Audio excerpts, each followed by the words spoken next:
You've got to let me in.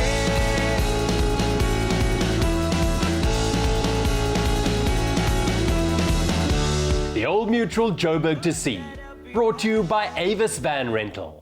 It's stage 5 of the Old Mutual joBerg2c. We're halfway through this tour. We leave Winterton today and head towards the Natal Midlands, a distance of 112 kilometers and the most climbing on the tour today, 2,140 meters of climbing. Johan Rabie and Javi Combrink still looking very good in the leaders' jerseys. Let's see if they're able to maintain that lead. The Massey Ferguson tractor led us away from the start line as we bid farewell to our overnight hosts in Winterton. The defending champions Javi Combrink and Johan Rabie wasted little time in hitting the front of the main peloton as we traversed the maize and grass fields of KwaZulu-Natal. It was bad news virtually from the start for the mixed team overnight leaders Liana Diache and Johan Labuschagne. Diache struggling to get over injuries from a previous day's crash. Yes, I'm very sore. I think I'm going to stop. Johan Labuschagne would race on without his partner, a commanding lead wiped out in a flash. Yeah, my heart is broken. I love this race and we had a very good race so far. So yeah, I'm very, very sad.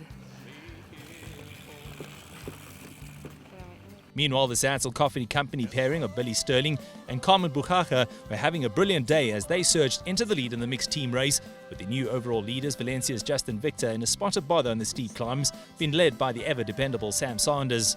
The leading Zansel racing ladies, Yolanda de Villiers and her English partner Catherine Williamson, were en route for another commanding ride as they had been rather unchallenged throughout this year's tour and now giving the men a run for their money.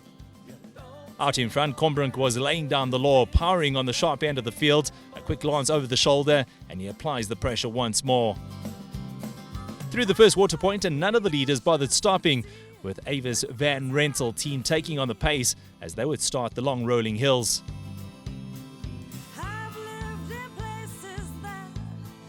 Johan Labuschagne on the front of the third bunch that also contained the leading Zansel woman.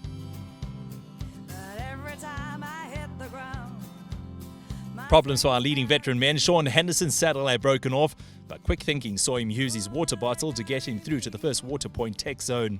Back to the front again, this time Altec Autopage Karen Beef were missing from the lead pack. Peter Seyfert suffering a sidewall puncture. Fortunately, the calm Hankel Kachhofer made use of super glue and plugs to sort out the issue. The leading ladies had plenty of men for company, with some even providing an entertaining wheelie or two.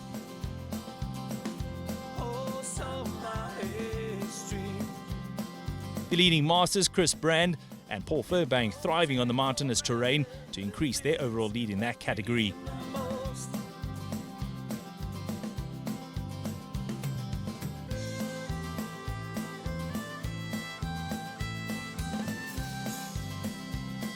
The defending champions, Combrink and Rabie, decided to shake things up on the front and bravely attacked with 50 kilometers remaining up the 5K major climb last visited on the first edition of the Old Mutual joBerg2c. Meandering through the forested hillsides, out the shadows and across the dam wall, Water Point 2 awaited us. First time the front runners have ever stopped. But they were rather disappointed that the leaders did not spend more time there. Avis Van Rental had passed Altec Autopage, who were in hot pursuit of EAI, who had opened up a 4-minute gap with Clifton Primary School just over the horizon. The bagpipes were in full cry as the leaders blitzed past and onto the final descent onto the wonderful sports grounds of Clifton. It took Rabie and Combrink just 3 hours 50 minutes to complete this arduous stage.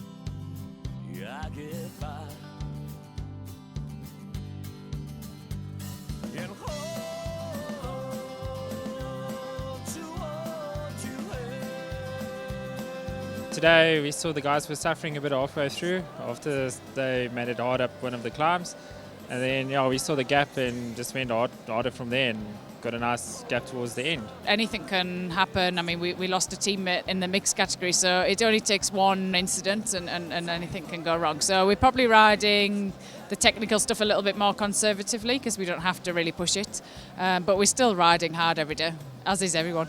With 4 stages remaining, the defending champions Combrink and Rabie have extended their lead to 13 minutes and 23 seconds ahead of White and Hill, with Kachhofer and Seyfert dropping back down to third. Fingers crossed, the Zansel Racing's de Villiers and Williamson look certain to take the women's team competition, leading Van Heerden and Tennyson by almost 2.5 hours. Sanders and Victor moved to the summit of the mixed team category, but they have stage 5 winners Buchacha and Sterling at just under 5 minutes behind them. Timothy Hammond leads the solo men's race, while stage 5 winner Nico Fritzemeier moves into second, with Rory Mapston in third. Paula Harding is looking very comfortable in the solo women's category after winning all her stages. Chris Brand and Paul Furbank lead Greg Anderson and Peter Wynn by 15 minutes and 20 seconds in the Masters race. Team #Hidden Hungers David DeLima and Sean Henderson have built themselves a good buffer in the veteran men's race heading into the final 4 stages.